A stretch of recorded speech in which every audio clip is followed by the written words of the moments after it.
Hello.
हाँ जी, नमस्कार, good morning. कैसे हैं आप लोग सभी? चलिए, क्या अब मैं आप सभी को दिखाई दे रहा हूं? दिख भी रहे हैं, सुनाई भी दे रहे होंगे अब आपको। चलो, very good morning. Hmm. Okay. चलो भाई। ओके। चलिए, करें शुरुआत। थैंक यू जी, थैंक यू। थोड़ा सा मैं जस्ट हॉस्पिटल से भी आया हूं। आपकी क्लास लेकर वापस मैं चले जाऊंगा। इसी कारण थोड़ा सा मैं लेट हो गया, उसके लिए माफी चाहूंगा मैं आपसे। आपको इंतजार करवाया। हाँ जी, धन्यवाद। Thank you, good morning. सब लोग बढ़िया हो? हम्म।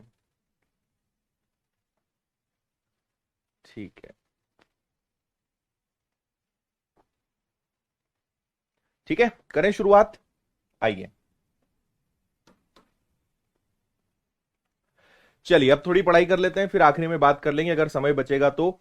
हम लोग मेंसुरेशन चैप्टर शुरू किया था हम लोगों ने। चैप्टर का नाम है मेंसुरेशन। मेंसुरेशन का मतलब होता है क्षेत्रमिति। और इसमें 2D और 3D के हमें कई सारे प्रश्न करने हैं। इसका बेसिक आपको कवर करना था। और अब हम कर रहे हैं प्रीवियस ईयर्स के क्वेश्चंस। आप में से अगर कोई भी ऐसा स्टूडेंट है जिसने पुरानी क्लासेस नहीं देखी है, बेसिक नहीं पढ़ा है, तो आपको ये क्लास नहीं देखनी है। पहले पुराना कवर करना है, बेसिक पढ़ना है, फिर इसको देखना है। क्योंकि हम सीधे प्रश्न हल कर रहे हैं, परीक्षाओं के आए हुए अच्छे सवाल हल कर रहे हैं। है ना? हाँ। ठीक है। थैंक यू भाई, थैंक यू, सभी को धन्यवाद। चलिए, पढ़िए सवाल को। आपके सामने सवाल है, 6 सेंटीमीटर भुजा वाले एक समबाहु त्रिभुज के कोनों को काटकर एक समषटभुज बनाया गया। ठीक है। इस समषटभुज का क्षेत्रफल ज्ञात करिए। देखिए, कुल मिलाकर एक त्रिभुज था ऐसा। अगर आप इसके कोने काट देंगे, है ना, अगर आप इसके कोने काट देंगे, मान लीजिए आपने यहां से काट दिया, यहां से काट दिया, यहां से काट दिया, और जब आप इसको मिलाओगे, ठीक है, जब आप इसको मिलाओगे तो देखो ये क्या बनेगा। ये आपका एक षटभुज बनेगा। तो हम इससे बेटर है एक षटभुज यूं ही बना लेते हैं, है ना। ये त्रिभुज से कटके बनकर ये एक षटभुज बन गया। और षटभुज आपको सम षटभुज बोला है, यानी ऑल साइड्स आर इक्वल। इसकी सभी भुजाएं कैसी हैं? सभी भुजाएं बराबर है। तो आपको सम षटभुज का क्षेत्रफल पता लगाना है। ठीक है। हाँ। ठीक है, पुरानी क्लासेस कवर कर ली है, बहुत अच्छी बात है। हाँ भाई, देखो, इसके क्षेत्रफल का सूत्र क्या होता है? रूट 6 × √3/4 × a का स्क्वायर। ये आप याद रखिएगा, समषटभुज, है ना, जो हेक्सागन है उसका एरिया का क्षेत्रफल का सूत्र होता है 6 × √3/4 a का स्क्वायर। अब देखिए, 6 यहां पे 6 ही रहेगा, √3/4 वही रहेगा, a का स्क्वायर। क्योंकि समबाहु त्रिभुज की प्रत्येक भुजा अगर 6 है और उससे बना है, तो ये आ जाएगा आपका 6 का वर्ग, यानी यहां पे डायरेक्ट लिख दोगे आप 36। यहां पे डायरेक्ट आपको क्या लिख देना है? 36 लिख देना है। ठीक है। लेकिन अगर आपने ऐसा करा तो ये तो गलत हो जाएगा। ठीक है, अब कारण क्या है, जब आप एक त्रिभुज को, समबाहु त्रिभुज को इस प्रकार से जब भी काटोगे ना, तो ये यहां से कट होगा, यहां से कट हो जाएगा, है ना, और यहां से भी कट हो जाएगा। तो आप याद रखिएगा कि अगर पूरी भुजा की लंबाई 6 थी तो ये ऊपर से भी कट गया, नीचे से भी कट गया, है ना। पूरी भुजा की लंबाई 6 थी तो ये दो दो और दो हिस्सों में कट गया। ठीक है, ये कितने हिस्सों में कट जाएगा, ये दो हिस्सों में कट जाएगा। तो अब ये जो बनेगा ना षटभुज, इसकी भुजा केवल कितनी बचेगी, दो, तो आप दो का वर्ग लिखेंगे 4। दो का वर्ग क्या लिखेंगे, 4, क्योंकि आप जब इक्वली करोगे ना, तो अगर ये पूरी भुजा की लंबाई 6 थी तो ये 2 + 2 + 2 में कट जाएगी, ये ध्यान रखना। तो दो का वर्ग हम यहां पे कर देंगे, दो का वर्ग हो जाएगा 4, और यहां पे आपके 4 से 4 कट गया, आंसर इज 6√3। 6√3 आपके प्रश्न का आंसर हो जाएगा, ऑप्शन बी 6√3। क्लियर? हाँ,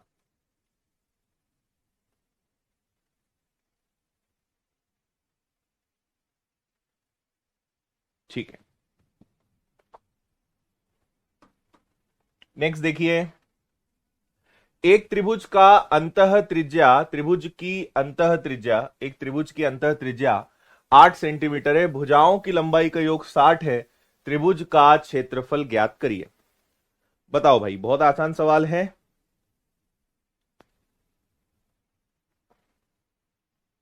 रेगुलर पॉलीगन मतलब ऑल साइड्स आर इक्वल, सम सम षटभुज या सम बहुभुज मतलब सारी भुजाएं बराबर।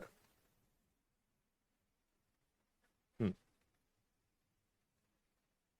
उसको अगर रेगुलर करेंगे तो हर त्रिभुज की जो भुजाएं हैं 3 बराबर हिस्सों में बटेगी। ठीक है, देखिए आप याद रखिए, त्रिभुज का क्षेत्रफल जो होता है उसकी त्रिज्या और अर्ध परिमाप के बराबर होता है ना। और ये जो त्रिज्या है इसी को क्या बोलते हैं, अंतः त्रिज्या, इन रेडियस, है ना। आपको बताया था सूत्र कि इन रेडियस निकालना है, त्रिभुज का क्षेत्रफल बटे एस, ज्योमेट्री में हमने सीखा था।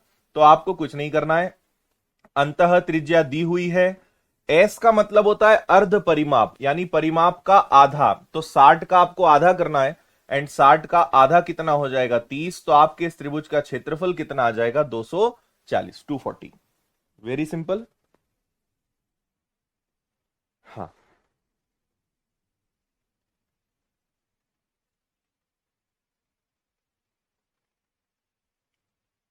ठीक है, वेरी गुड। एक समबाहु त्रिभुज की एक भुजा की लंबाई परिमाप से 120 सेंटीमीटर कम है, समबाहु त्रिभुज का क्षेत्रफल ज्ञात करें। देखो आपको पता है कि समबाहु त्रिभुज का मतलब क्या होता है, जिसकी सभी भुजाएं बराबर हो, all three sides are equal, ये समबाहु त्रिभुज है। एक भुजा परिमाप से 120 कम है, मान लीजिए प्रत्येक भुजा ए है, तो इसका जो परिमाप है वो 3a कहलाएगा, और एक भुजा उसके परिमाप से कितनी कम है, 120 कम है। कुल मिलाकर ये क्या कह रहे हैं कि परिमाप और एक भुजा का अंतर, परिमाप मतलब तीनों भुजाएं, और एक भुजा मतलब क्या हो जाएगी, एक भुजा। तो ये आ गया भैया आपका 2a which is equal to 120, तो a की वैल्यू कितनी आ जाएगी, 60। अब अगर a की वैल्यू 60 है तो √3/4 इंटू ए का स्क्वायर, समबाहु त्रिभुज का क्षेत्रफल a का स्क्वायर, 4 से ये कट जाएगा आपका 15 बार, 15 इंटू 6 90, यानी 900, √3, ये आपका क्षेत्रफल आ जाएगा, ऑप्शन बी 900√3।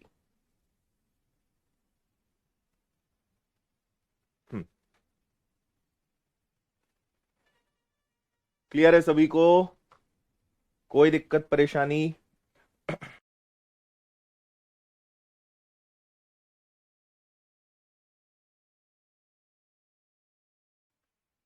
चलें आगे चलें।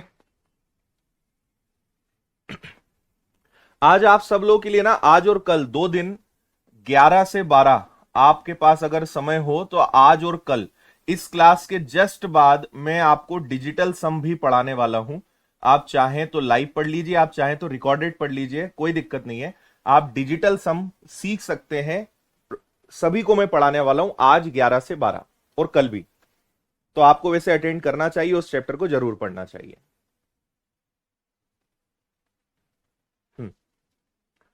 उस त्रिभुज का क्षेत्रफल ज्ञात करिए जिसकी भुजा 5 10 और 15 है।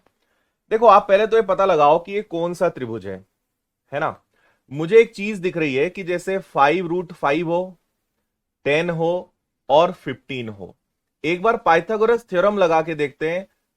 लंब का वर्ग धन आधार का वर्ग बराबर कर्ण का वर्ग, क्या ये सेटिस्फाई हो रहा है? भाई 5 का वर्ग 25 × 5, ये हो गया आपका 125।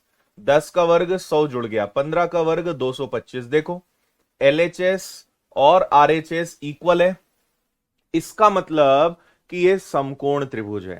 भाई पाइथागोरस थ्योरम लग रही है ना, पाइथागोरस प्रमेय लग रही है, मतलब ये क्या है? ये समकोण त्रिभुज है। तो आप यहां पे क्लियर कह सकते हैं कि सर सबसे बड़ी भुजा क्या है? सबसे बड़ी भुजा 15 है, 90 के सामने, यानी कर्ण सबसे बड़ा होता है। फिर किसी को कुछ भी मान लो, भाई ये 5 √5 है और ये 10 है।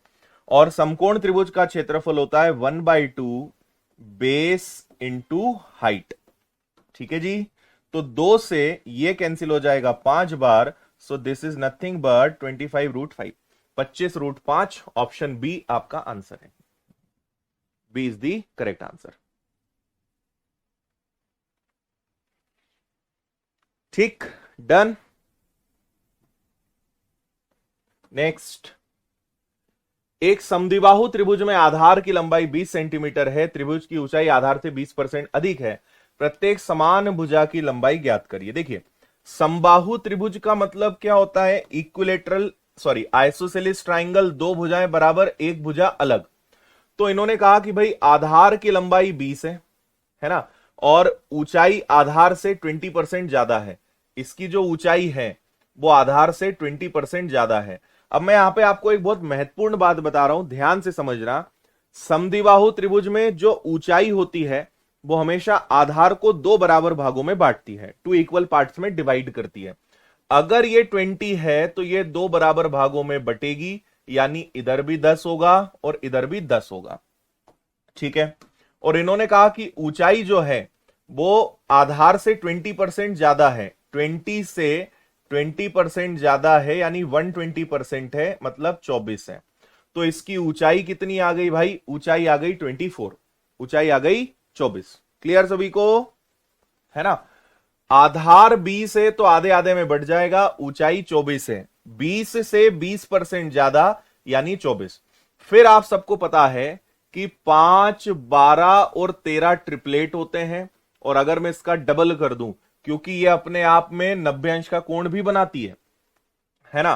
तो 5 का दुगना 10, 12 का दुगना 24, तो 13 का दुगना 26। तो अगर 10 आया है, 24 आया है, इसका मतलब 26 भी आएगा। तो अगर ये भुजा 26 है तो ये वाली भुजा भी 26 होगी। तो आपकी जो दो बराबर भुजाएं हैं उनकी लंबाई कितनी है? 26 है, 26। नहीं ट्रिपलेट याद है, आप पाइथागोरस प्रमेय लगा लो, आंसर आ जाएगा। क्लियर?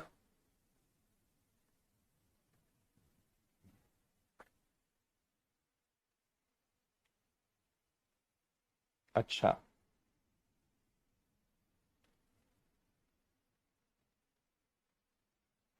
ठीक है भाई।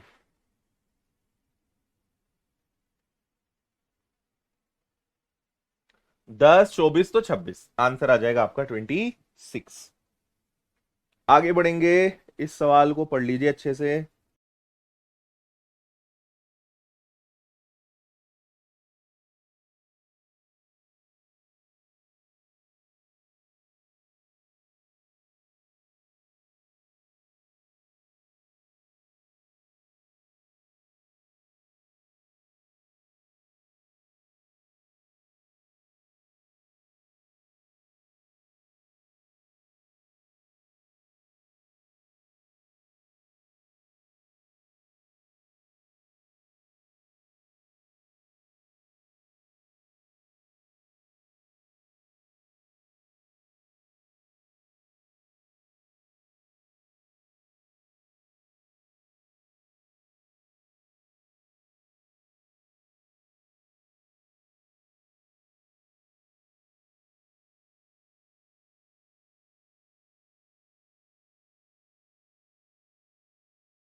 हाँ जी, पढ़ लिया सवाल।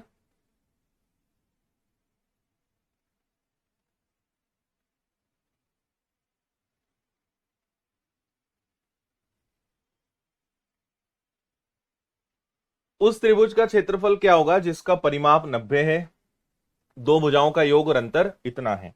देखिए बहुत ही आसान सवाल है। त्रिभुज में तीन भुजाएं होती हैं और उनका योग 90 होता है, यानी ए प्लस बी प्लस सी, तीनों भुजाओं का जो योग है उसी को परिमाप बोलते हैं, जो 90 है। और दो भुजाओं का योग और अंतर इतना है। कोई भी दो भुजा ले लो, कोई भी दो भुजा का योग कितना है, 49 है, और किसी भी दो भुजा का अंतर कितना है, 31 है ना। तो आपको इससे विलोपन विधि से या नॉर्मल भी आप सॉल्व कर लोगे तो आपको दो भुजाएं पता चल जाएंगी। तीसरी भुजा अब अपने आप पता लगा सकते हो, है ना। तो जैसे आपको अगर ए पता लगाना है कि भाई ए की वैल्यू क्या है, दोनों को जोड़ के आधा कर दो, 49 और 31 को जोड़ के आधा कर दो, तो इनको जोड़ने पे कितना आएगा, 80। 80 का आधा कितना आ जाएगा, 40। तो भाई एक भुजा कितनी आ गई, एक भुजा 40 आ गई। अब दोनों को घटा के आधा कर दो, 49 में से 31 को घटा के आप आधा कर दो, तो ये कितना आ जाएगा, 18। 18 का आधा कितना आ जाएगा, 9। तो एक भुजा आपको 9 मिल गई। अब मुझे बताओ तीसरी भुजा क्या होगी। तो ये हो गया आपका 49 50, यानी तीसरी भुजा क्या हो जाएगी, 41। और 9 40 और 41 भी क्या होता है, ये भी एक ट्रिपलेट होता है। इससे मुझे एक बात समझ में आ रही है कि मुझे एक ट्रिपलेट का चार्ट भी आपको बनवा के देना चाहिए।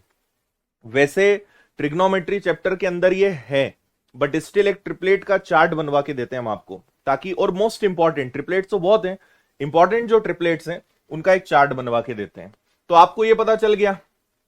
अब ये क्या है, ये फिर से एक समकोण त्रिभुज हो गया, राइट एंगल ट्राइंगल हो गया। इसमें ये 41 होगा, तो ये कर्ण है, इनको ले लो, 1/2 आधार गुणा ऊंचाई। ठीक है भाई, 2 से कैंसिल हो गया 20 बार, 9 दूनी 18, 180 आंसर आ गया, 180। Thank you Rishabh.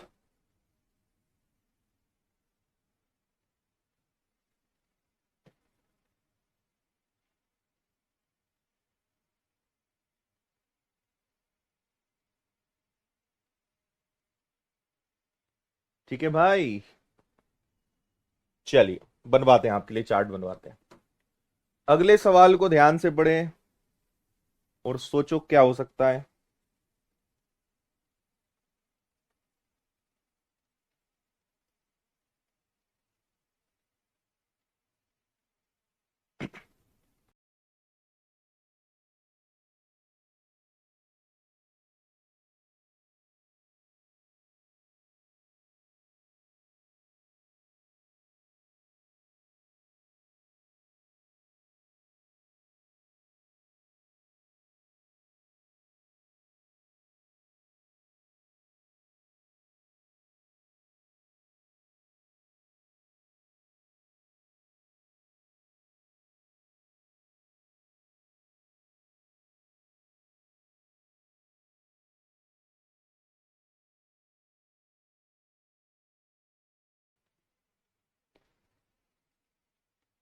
हाँ जी, थैंक यू भाई अभिषेक, थैंक यू धर्मजीत, मान सिंह। आज डिजिटल सम की भी क्लास होगी, इस क्लास के जस्ट बाद। हाँ जी, देखो एक बात समझना, 3 4 और 5, क्या ये ट्रिपलेट है, तो आप कहोगे हां, है ना। अगर मैं इनका डबल कर दूं, 3 का डबल 6, 4 का डबल 8, 5 का डबल 10, क्या ये ट्रिपलेट है, हां। अगर मैं सब में √3 - 1, अगर प्रत्येक में √3 - 1 का गुणा कर दें तो ये बनेगा 6 √3 - 1, ये बनेगा 8 √3 - 1, ये बनेगा 10 √3 - 1, और ये भी ट्रिपलेट होगा।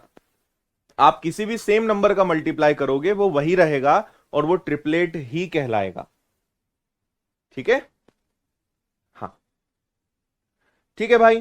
तो बस अब आपको त्रिभुज का क्षेत्रफल बताना है। तो आपको पता है कि ये समकोण त्रिभुज है, राइट एंगल ट्राइंगल है, और सबसे बड़ी भुजा कर्ण होती है। ये आपकी हाइपोतीनियस हो गई, कर्ण हो गई। इसका मतलब कोई एक आधार है, एक आपकी ऊंचाई हो जाएगी, लंब हो जाएगा। तो 1/2 बेस इंटू हाइट।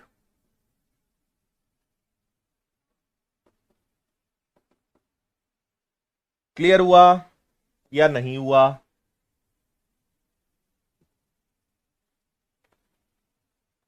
हम्म।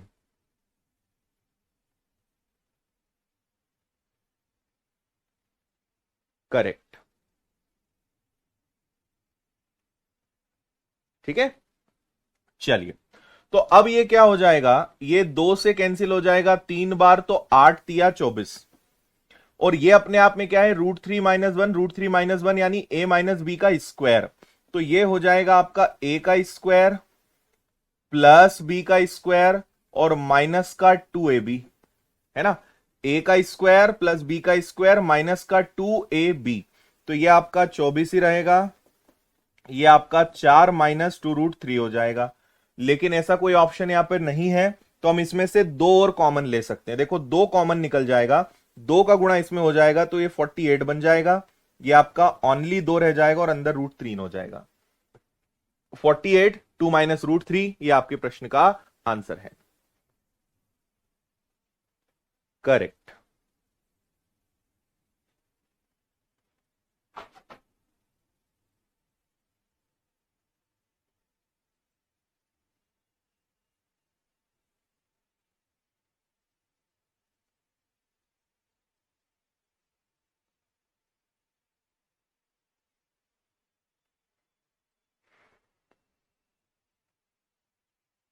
ठीक है।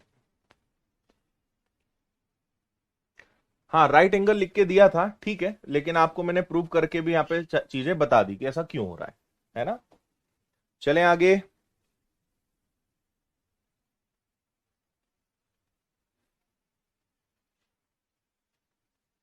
हम्म।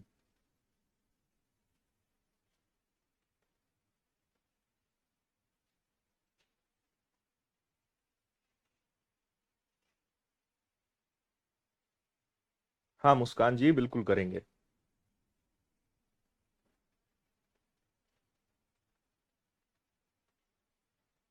प्लस माइनस का साइन नहीं है तो ये माइनस। एक समबाहु त्रिभुज का क्षेत्रफल इतना है, ऊंचाई क्या होगी? देखो, समबाहु यानी इक्विलेटरल ट्राइंगल के क्षेत्रफल का सूत्र होता है √3/4 a का square which is equal to 12√3। और हाइट का फॉर्मूला क्या होता है, √3/2 into a is equal to height.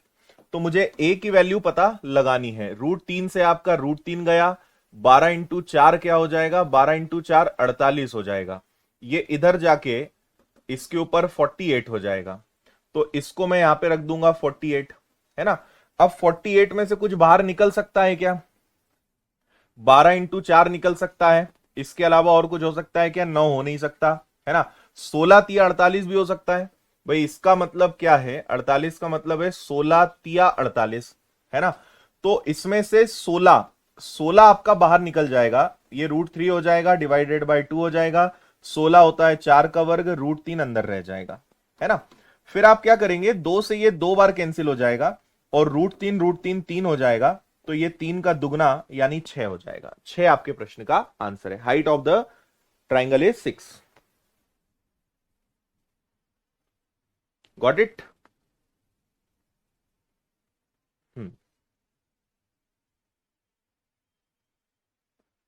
Done.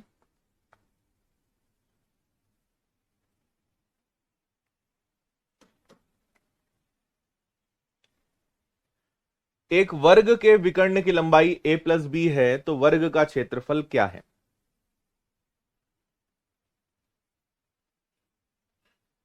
अच्छा कार्तिक, देखो भाई काफी अच्छा सवाल है, एसएससी सीजीएल का 2022 का पूछा हुआ। वर्ग के विकर्ण की लंबाई a+b है, तो वर्ग का क्षेत्रफल क्या है? देखो, विकर्ण स्क्वायर से, स्क्वायर का अगर आपको एरिया निकालना है तो उसका एक फॉर्मूला होता है कि विकर्ण का वर्ग करके आधा कर दें। अगर डायगोनल का स्क्वायर करके हाफ कर दें तो भी हमें स्क्वायर का एरिया मिल जाता है। विकर्ण का वर्ग करके आधा कर दें तो हमें वर्ग का क्षेत्रफल मिल जाता है। ये आप सबको याद होगा। तो अब हमें क्या करना है, इन्होंने कहा कि विकर्ण की लंबाई ये है तो विकर्ण का वर्ग कर देते हैं डिवाइडेड बाई 2। लेकिन ऐसा कोई ऑप्शन तो हमें दिख नहीं रहा है, तो फिर एक काम कर सकते हैं, ए प्लस बी का स्क्वायर क्या होता है, ए का स्क्वायर प्लस बी का square plus 2ab divided by what, divided by 2। अच्छा जी, अब मुझे एक बात और देखो, देखो ये आंसर हो नहीं सकता, ये हो नहीं सकता क्योंकि नीचे 2 है, ये 2 है, लेकिन ये भी नहीं होगा। आंसर सिर्फ और सिर्फ ये आएगा, मैं कारण बताता हूं। आप दोनों में अलग अलग भाग दीजिए। आप क्या करिए, ए का वर्ग बी का वर्ग बटे 2 कर लो, और 2ab के बटे में भी आप 2 कर लो, कोई तकलीफ नहीं है ना। ये आपका कैंसिल हो जाएगा और इसका 2 ऐसे हो जाएगा, 1/2 ए का स्क्वायर प्लस बी का स्क्वायर और प्लस का ए बी। ये देखो, ये हमें मिल गया। तो ये आपके प्रश्न का आंसर हो सकता है। ठीक है भाई।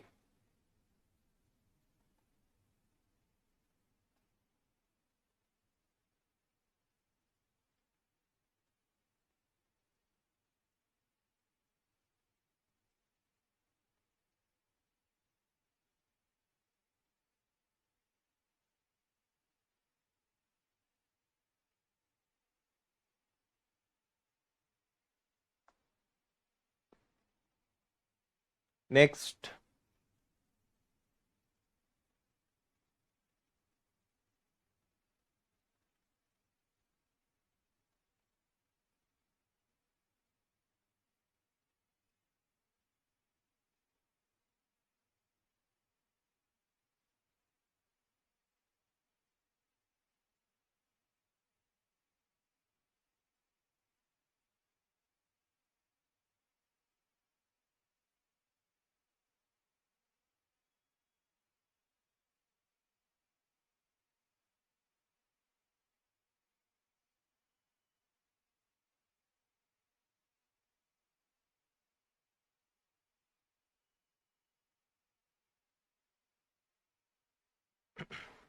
हाँ जी, पढ़ लिया सवाल।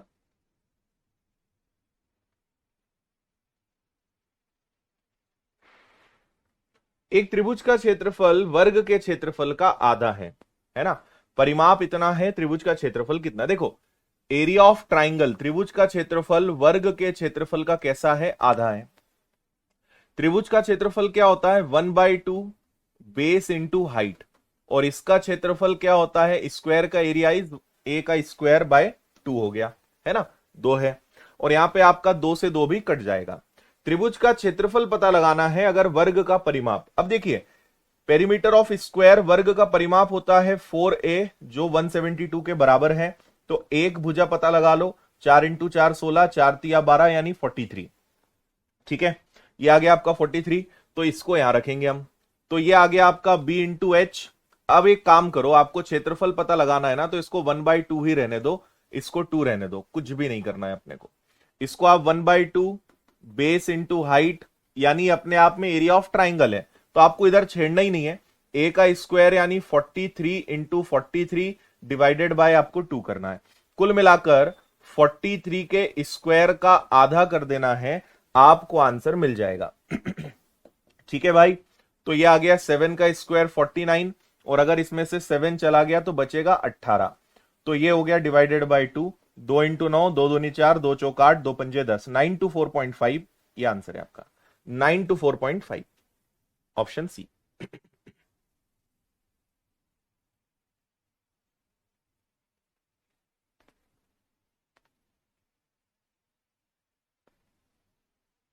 क्लियर, सिंपल, आगे बढ़ेंगे।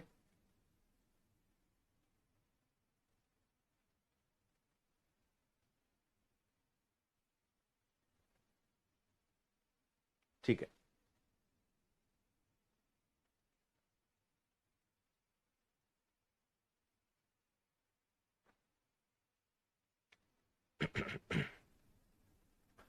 एक वर्ग की भुजाएं दुगनी कर दी जाएं तो इसके क्षेत्रफल में कितने प्रतिशत की वृद्धि होगी। देखो, भाई मान लो पहले भुजा 1 है, तो अब उसको दुगना कर दिया, भुजा 1 से 2 हो गई, तो क्षेत्रफल यानी एरिया 1 का स्क्वायर से 2 का स्क्वायर हो जाएगा, यानी एरिया 1 से 4 हो गया, 3 का इंक्रीमेंट 1 पर मल्टीप्लाई बाय 100, यानी एरिया इंक्रीज्ड बाय 300%, क्षेत्रफल में वृद्धि हो जाएगी।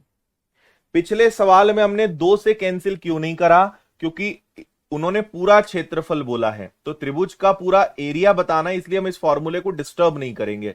जो क्षेत्रफल है वर्ग के क्षेत्रफल का आधा करना है, सिंपल आपको वर्ग का क्षेत्रफल निकाल के आधा करना है, इसलिए इसको हम टच नहीं करेंगे, ठीक है, नहीं तो फिर क्षेत्रफल का फॉर्मूला डिस्टर्ब हो जाएगा। भुजा दुगनी हो गई, भुजा दुगनी हो गई तो क्षेत्रफल 4 गुना हो जाएगा, तो क्षेत्रफल 1 से 4 हो गया, यानी 3/1 इंटू 100, आंसर आ जाएगा आपका 300%।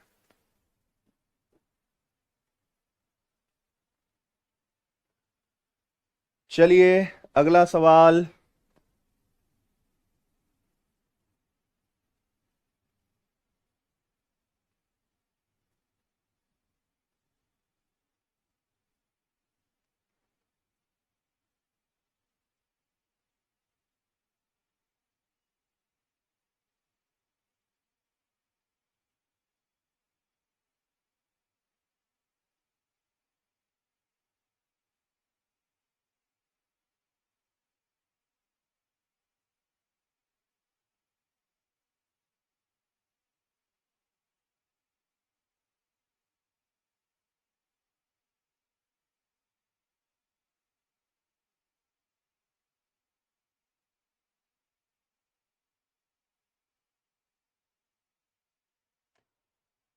हाँ जी,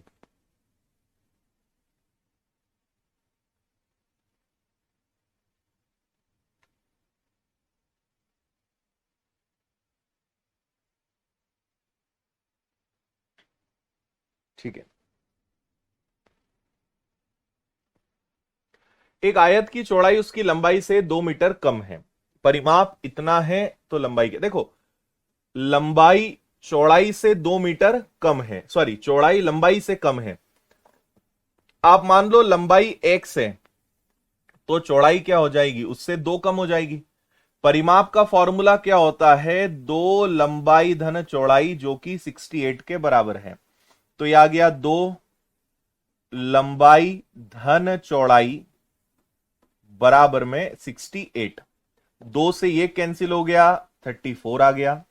ये आपका क्या हो गया, x और x हो गया आपका 2x माइनस टू उधर गया तो प्लस का 2 हो गया। x की वैल्यू 34 और 2 36 का आधा 18, तो x की वैल्यू कितनी आ गई भैया, x की वैल्यू 18 आ गई। अगर x की वैल्यू 18 है तो x माइनस 2, ये तो लंबाई 18 है, चौड़ाई 16 है। आपसे लंबाई पूछी है, सो लंबाई कितनी आ जाएगी, 18, लेंथ इज 18। हाँ गौरव, ऐसा कुछ भी हटाया नहीं गया है, कंप्लीट रिकॉर्डेड, कंप्लीट लाइव सब कुछ है, आप सपोर्ट टीम से कांटेक्ट करिए, है ना। चलो भाई आगे। एक मैदान 150 मीटर लंबा 80 मीटर चौड़ा है, परिमाप विकर्ण की लंबाई का कितना गुना होगा, इसका परिमाप विकर्ण की लंबाई का कितना गुना होगा।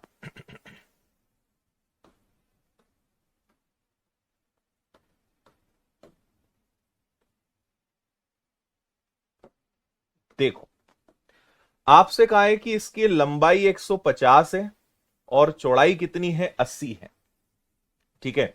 अब ये विकर्ण है, तो यहां पे अपने आप में क्या हो जाएगा, ये एक समकोण त्रिभुज हो जाएगा, राइट एंगल ट्राइंगल, और यहां पे पाइथागोरस प्रमेय लग जाएगी। तो मुझे बताओ कि क्या आ सकता है।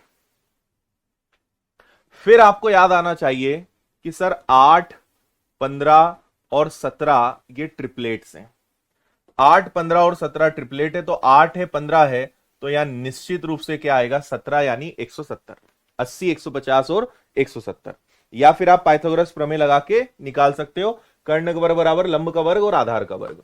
अब बोल रहे हैं परिमाप, परिमाप क्या होता है, परिमाप होता है 2 लंबाई धन चौड़ाई, और विकर्ण क्या है, तो विकर्ण तो आपको पता चल ही गया है, का कितना गुना है ना, परिमाप विकर्ण का कितना गुना है।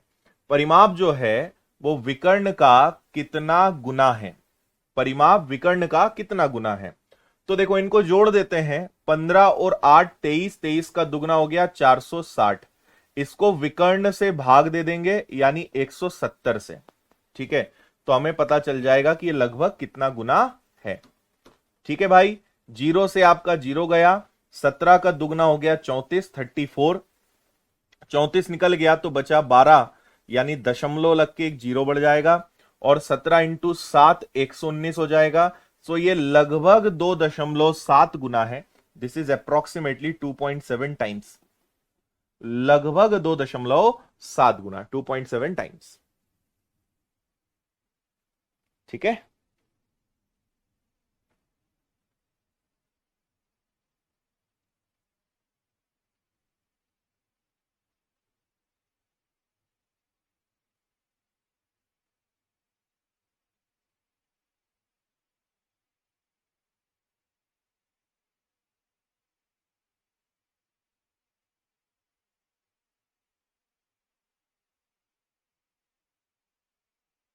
ठीक है भाई, नेक्स्ट।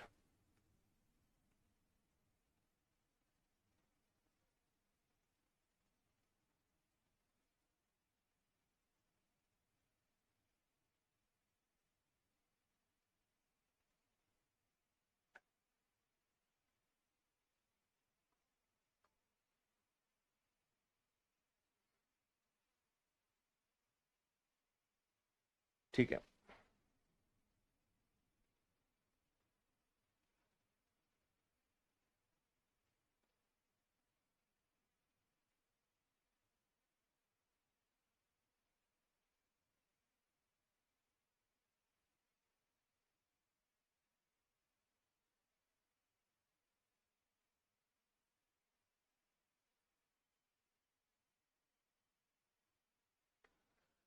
एक समलंब की दो समांतर भुजाओं की लंबाई के बीच का अंतर 12 है। समांतर भुजाओं के बीच की दूरी, लंबवत दूरी 60 है। इसका क्षेत्रफल इतना है, तो समांतर भुजाओं की लंबाई ज्ञात करिए। ठीक है, देखिए भाई, समलंब चतुर्भुज जानते हो आप, समलंब चतुर्भुज यानी ऐसा हो जाएगा। आपसे कहा है कि दोनों जो भुजाएं हैं, मान लीजिए ये ए है और ये बी है ना, या हम इसको ऐसे कर लें कि ये ए हो जाए और ये बी हो जाए। तो इन्होंने कहा कि इन दोनों भुजाओं के बीच का जो अंतर है, difference of this two sides is 12। इन दोनों के बीच का अंतर कितना है, 12 है। और इनके बीच की जो दूरी है, यानी यहां की जो हाइट है, ये जो हाइट है ये कितनी है, 60 है। तो क्षेत्रफल बताना है। अब समलंब चतुर्भुज का क्षेत्रफल क्या होता है, 1/2, दोनों भुजाओं का योग लेते हैं इंटू हाइट, जो किसके बराबर होता है, जो 1380 के बराबर होता है। इतनी बात आप सभी को समझ में आई। अब क्योंकि यहां पे a प्लस बी चाहिए, तो हमें एक काम करना पड़ेगा कि भाई ये वाली निश्चित रूप से बड़ी होगी। तो हम ऐसा करेंगे कि अगर ये x है तो ये उससे 12 ज्यादा ही होगी, या फिर आप क्या कर सकते हो कि इसको x मानो तो ये उससे 12 कम होगी। कुछ भी ले लोगे आंसर सेम आएगा। एक को अगर x मानेंगे तो दूसरा उससे 12 कम है ना, क्योंकि दोनों का अंतर दिया हुआ है। तो देखिए ये आ गया 1/2, फिर ये क्या आ गया, एक भुजा आ गई x, और एक आ गई आपकी x-12 इंटू हाइट जो 60 है, और ये 1380 के बराबर है। बस काटा पीटी करो, आंसर आ जाएगा। जीरो से आपका जीरो गया, 6 से उड़ाया, 6 दूनी 12, 6 ती 18, ये आ गया। ठीक है, 23 का डबल हो जाएगा तो इधर आपके पास 46 हो जाएगा। एक्स और एक्स हो जाएगा आपका 2x, -12 इधर जाके +12 हो जाएगा, है ना भाई। तो ये आ गया आपका 2x, 46 और 12 को आपने जोड़ दिया तो ये आ गया 58, यानी x की वैल्यू कितनी आ जाएगी, x की वैल्यू 29 आ जाएगी। x की वैल्यू कितनी आ जाएगी, 29 आ जाएगी। तो बस आपसे क्या कहा है, प्रत्येक समांतर भुजा की लंबाई बताओ। अगर ये वाली 29 है तो ये 29 से 12 कम है, तो 29 से 12 कम हो जाएगी यानी 17 हो जाएगी। तो एक भुजा 17, एक 29, 29 और 17, ये आपका आंसर आ गया।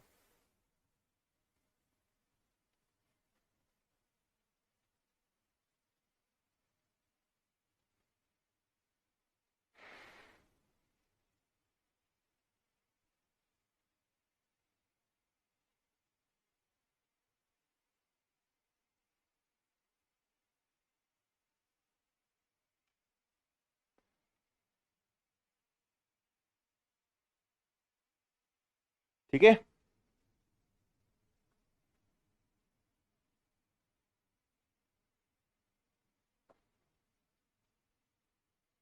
ठीक है, चलिए भाई अगला सवाल। एसएससी सीजीएल मेंस मार्च 2023 का काफी सुंदर सवाल है ये। आयताकार पार्क 120 मीटर लंबा और 104 मीटर चौड़ा है। पार्क की सीमा के साथ साथ 1 मीटर चौड़ा रास्ता चलता है जो पार्क के क्षेत्र के पूरी तरह के भीतर रहता है। रास्ते के बाहरी किनारे पार्क की चार दीवारी के साथ चलते हैं। रास्ते के अंदर किनारों को नगण्य मोटाई की एक सफेद रेखा पोती जानी है।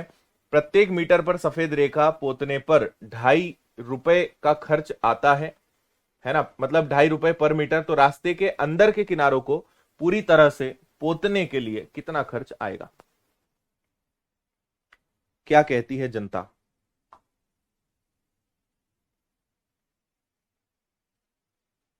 हम्म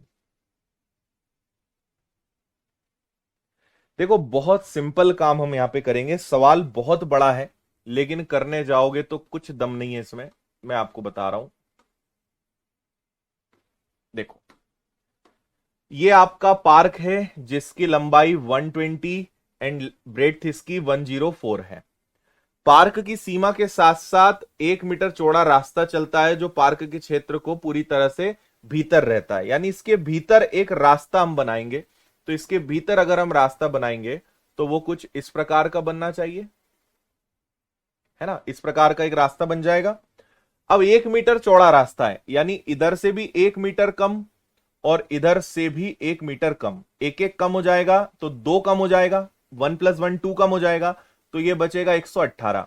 ठीक इसी प्रकार इधर से 1 मीटर कम और इधर से 1 मीटर कम, तो 1 + 1 2 कम हो जाएगा।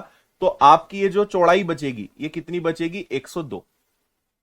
अब ये जो बीच में रास्ता बना उसकी जो अंदर अंदर वाला जो रेक्टेंगल है, मुझे इस पे व्हाइट कलर पोतना है, इस पे व्हाइट कलर लगाना है। तो पूरे पे व्हाइट लगाना यानी परिमाप लगाना पड़ेगा 2l + b, और इसका खर्चा है ₹2.5 मीटर। तो मल्टीप्लाई करेंगे किससे? 2.5 से। बस इतना सा सवाल है। ये आ गया 2l + b। 118 और 102 को जोड़ोगे तो ये कितना आ जाएगा? ये आ जाएगा आपका 220, है ना। इनको जोड़ोगे तो कितना आ जाएगा? 220, और इसको कर दोगे 2.5 से गुना। 2.5 का दुगना हो जाएगा 5, 5 का इसमें गुणा करोगे तो आपको 1100 रुपए लग जाएंगे। 1100 इज द आंसर। 1100 रुपए, 1100 रुपए आपके प्रश्न का आंसर है।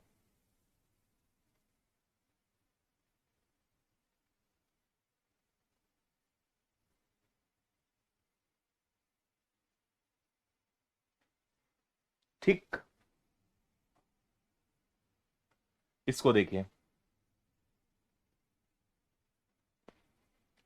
चलो एक ही सवाल है, मेंस का है, ये मैं आपको होमवर्क के लिए देकर जा रहा हूं। इसको हम कल करते हैं, आप इसको करके लाइए, कोशिश करिए। नहीं बनेगा तो कल हम बताएंगे, लेकिन बहुत आसान सवाल है, करके देख लेना आप।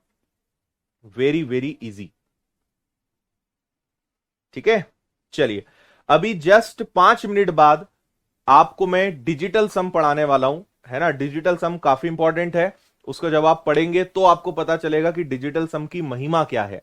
तो 2 स्पेशल क्लासेस होनी है आज और कल 11 से 12 बजे, उसको सब लोग जरूर अटेंड कर लेना।